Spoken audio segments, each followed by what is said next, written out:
I'm Andy Chanley from 88.5 FM. Welcome to our Here at Home series. And today we welcome in the Watkins family. How are you guys? Doing good. Doing well. Doing good. We're all making it. Yeah. We are. We're barely making it. I'll pull the curtain back. We've had a number of technological and mental errors on my part before we got to this space, but we're there. And we get to spend some quality time getting to know these two people. A fan for a long time of your work in Nickel Creek, guys. And now the work you're doing, just the two of you in the Watkins Family Hour is outstanding. The new album, Brother, Sister, just came out a few weeks ago. It really is beautiful. You have to be proud. Thank you. Yeah, we made it here in Los Angeles at Boulevard Studio. And Mike Viola produced it, and we wrote it here. Sean and I both live here on the east side. And we're really proud of it. Yeah. Mike Viola is a name, a behind-the-scenes name that a lot of people should know. Am I crossing my wires? Did he do some of the stuff for That Thing You Do and a whole bunch of other projects? Yeah. Yeah, and Dewey Cox Story. Yeah, and he also recently produced Mandy Moore's record that just came out. That's right. He's pals with the guys in Dawes band as well. Yeah, he's an incredible producer, but also an amazing musician, songwriter in his own right. Yeah, he's a really great songwriter and just a total secret weapon kind of guy. Now he's in the inner circle of the Watkins Family Hour, right? Well, he is now. We've known him for a while, and it just kind of came up when we were talking about making this record. He expressed some interest in getting together, and it just really clicked. I think his pop sensibility mixed with our sort of rootsy kind of, the genre of roots music that we grew up playing, it just sort of mixed in a really cool way. And he also is just, he's very good and at understanding where musicians are coming from and going to them. And it's just like anything. You get together and see if the chemistry is there, and if it is, then you're off the races. And that's how it was for us. And as we discussed our goals for the record, being a duo-centric record, though not completely exclusively, just keeping that as being the focus, as it was in the songwriting and the arranging that we did on the foundational level. He was really quick to grasp what we were going for, and Sean and I grew up in bluegrass, and though we haven't really been fully in that scene for a very, very long time, there's a part of our instrumentation and our musicality that will always reference that. And he was really quick to kind of apply the skill set that we have from that foundation and kind of help us build on it and just see potential that was there. And that's exactly what we wanted from a producer. Yeah, it's the result is clear. This album is a really fine album. Like I said, Brother, Sister, and we'll talk about that in just a second. But for people that have never been into Largo and never walked in on one of your shows, could you give people just a quick explanation of what they might see on a given week? Well, Largo's our home club. We have a monthly show there. We've been doing a monthly show for about 18 years. And it started when we were touring 3 weeks on, 1 week off with Nickel Creek. And we just needed an outlet. So we would do it once a month. And it was us and a few other musicians, kind of the core group. And then whoever was around would join in.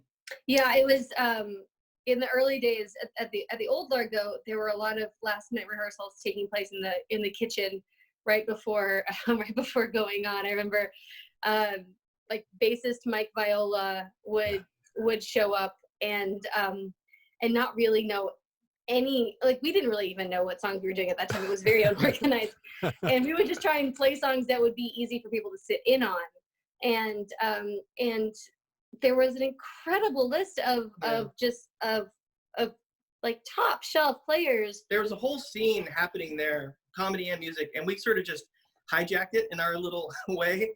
We basically, all these people were coming and doing shows and coming to everyone else's shows. And you know, they would do their own show. John Bryan would play once every Friday, you know, for years he did that. But then he would also, Ben Montench, all these people. Yeah, so then he would also show up to other people's shows, and so we would get him up on stage, and yeah, Fiona, Jackson Brown, and people like you know, Ben Montench and Greg Lee. And those are all still people who are frequent guests when we do our monthly show at Largo at the Coronet, and there's still this really beautiful community of people in an overlap. Of people who just want to try out material on stage and in a safe environment. Yeah. Or just have fun. Our friend Jamie Drake has been in here a few times, and she was telling us about playing with you guys like 6 months ago with you know, John C. Reilly dancing around in a tutu while it's happening. Oh, that was a Christmas show, yeah. Yeah. That was good.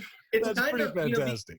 Because you know, Mark Flanagan is the guy who owns the club, and he's had a very strict no cell phone policy from the very beginning, which makes everyone feel safe, all the performers, and so people can try out stuff. There's a lot of really kind of cutting edge comedy stuff that happens there, and you can just show up and do whatever you want.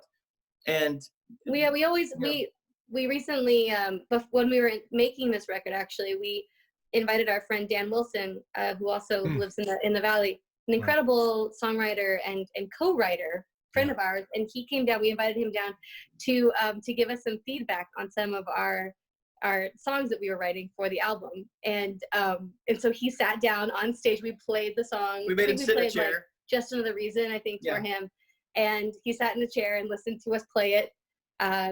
Before, you know, while we were still in process in writing it, we felt pretty good about it, but we wanted some feedback, and it's a really, like, where else could we do that? You can't do that on tour when you're trying to sell a record. You can't, you know, you have to do that kind of stuff in a very safe place, and we're very lucky that our home is Largo.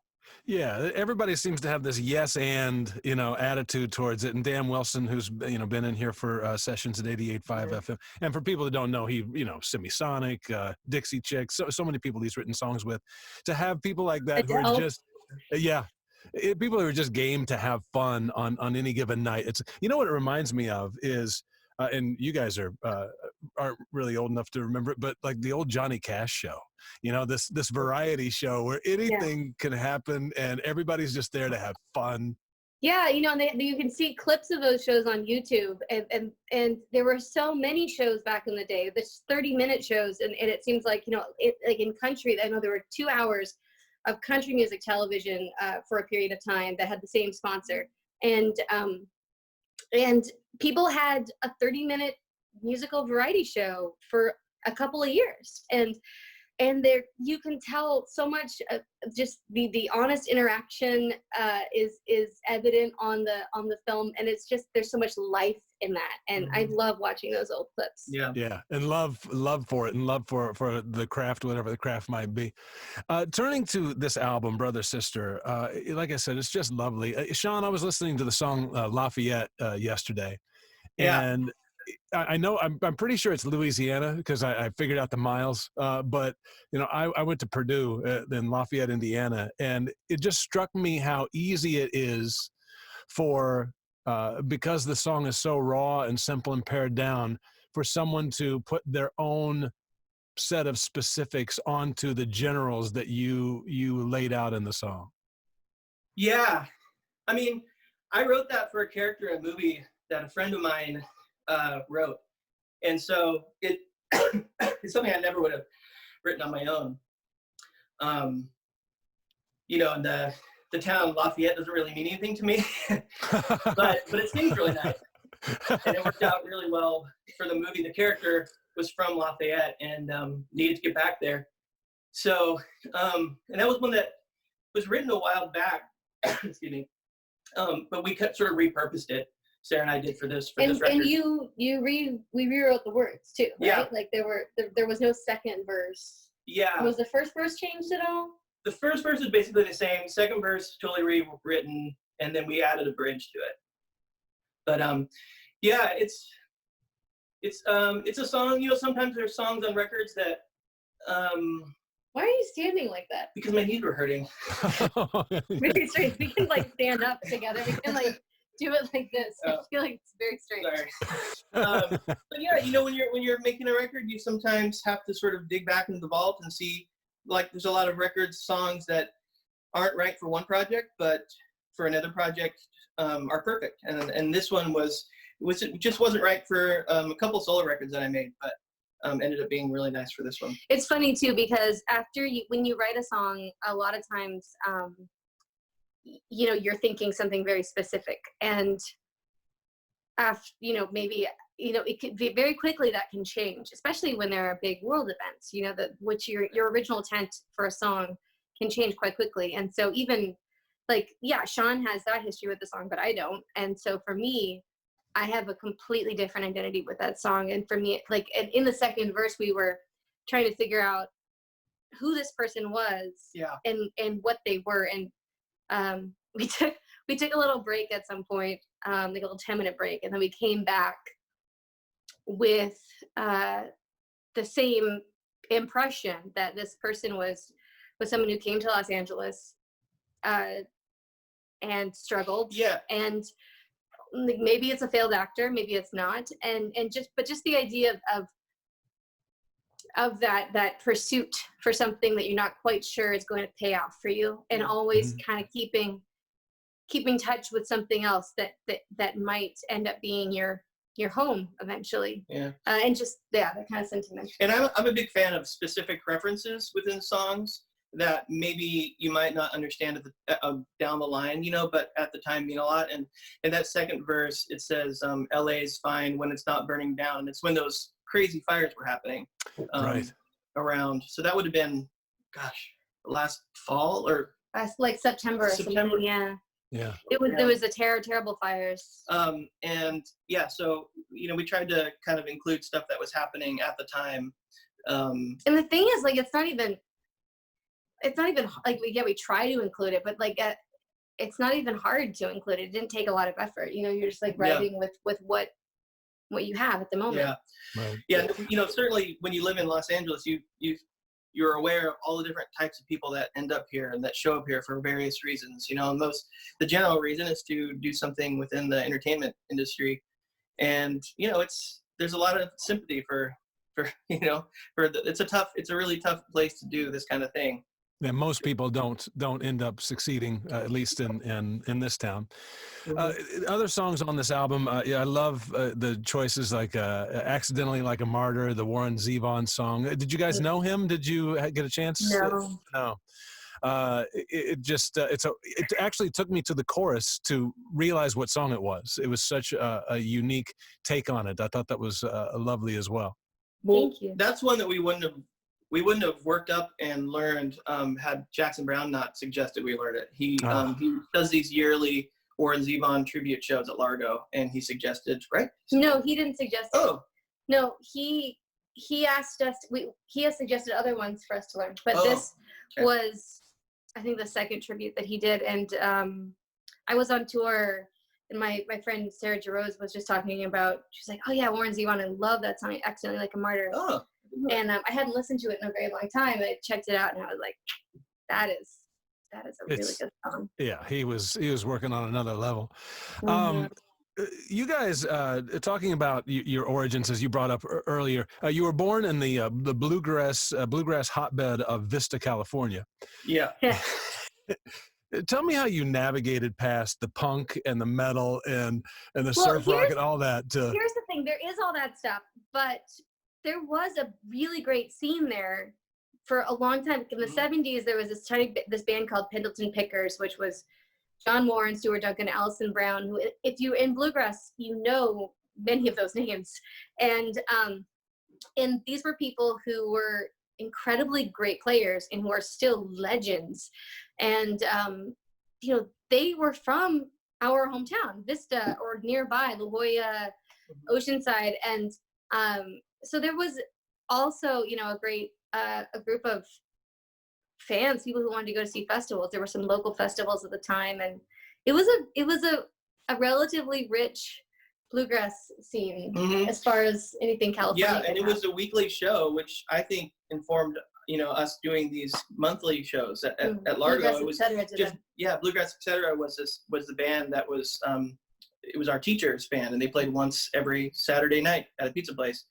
And it was a kind of a revolving cast of characters, and but there was like a core group of musicians that led it, and it was a total scene, and that's where we came from. It's the community of around a scene that really makes it rich. It's so true. I remember having the Dead South in here. They're from Canada, and I marveled at, hey, how do you guys in Canada know bluegrass? But it's a universal art form that is any art form. Records. Also, with the people, it's like with any kind of music that's not mainstream, the people that are into it are going to try extra hard to find the other people that are into it. And once they do, it becomes very, very. It's like a very codified scene, versus like people that are into Taylor Swift are not searching out other people that are into Taylor Swift. Everyone is, Right. Yeah. So I think that's a part of what makes the bluegrass scene so tight knit. Yeah, there's a strong bond between people who, search for that kind of thing. So the timeline, roughly more or less, is you're in Nickel Creek for quite some time, and then you do your first album back in 2015, and then Sean goes off and does Fiction Family. You do I'm With Her, and now you guys have come back to do this second album together. And it's, I'm happy to have this forever and ever, but I'm sure you get asked this a lot, and I'm just curious. Nickel Creek, was that just a moment in time? Is that something that's now defunct? I know Chris Thiele's off doing the Prairie Home Companion or whatever it is. Live from here. Live from here. There you go. Do some things just run their course, or are things open-ended? Is it like Buffalo Springfield? You get back together 40 years from now? What's the? We did our fourth record, Dotted Line, in 2015. Came out in 2014. 14? Yeah. So there were 7 years between our last tour and that album. And we often talk about like when the next thing will happen.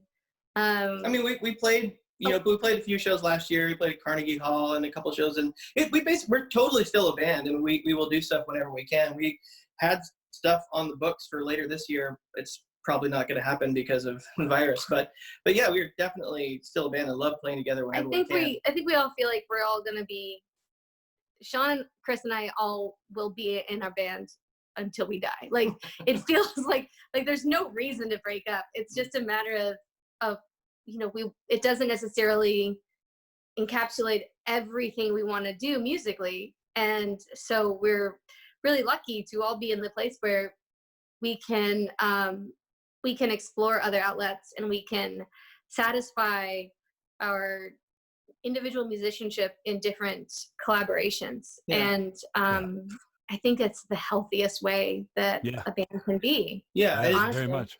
If we have something that we really want to say and something that we really want to create, and we have the time, we'll absolutely do that. It's just, having those things line up is tough, but we love each other and we love to play and make music whenever we can. Well, I'm going to let you guys go because you've been very generous with your time. I very much appreciate it. And I know I'm cutting into a cocktail hour. And by that, I mean mine. One last question for each of you. Just quickly, Sean, tell me about your first guitar. Oh. It was I can't remember. I think it was a Martin, like a D21. Like it's a pretty good first guitar. Yeah, but a new version. It wasn't old. And then, because my first instrument was mandolin, so I had a really crappy mandolin first. But then, I think it was like a new version of an old Martin guitar. Right. And I had a few Martins, then I had a Collings. It's nothing really too exciting, but it worked. It was a Dreadnought. Yeah. For you, Sarah, my 9-year-old son Silas is taking viola lessons. Any words of wisdom? For you or for him? Well, for him, he's 9, so he doesn't have the most, let's say, resolve to do it. Do you have any tips? Why tricks, is he playing it? Well, it's school. It's a thing that when they get to 3rd grade, everybody picks up a stringed instrument. Well, that's good, cool. Good school. I would say that the thing, I think Sean would agree, that one of the things that was really crucial for both of us was having something that felt like a payoff. Like when we started playing, we were entering little competitions, and there were a lot of people who we still know who we were competing against in little bluegrass festivals. Maybe that's a totally different scene than like being in a school orchestra.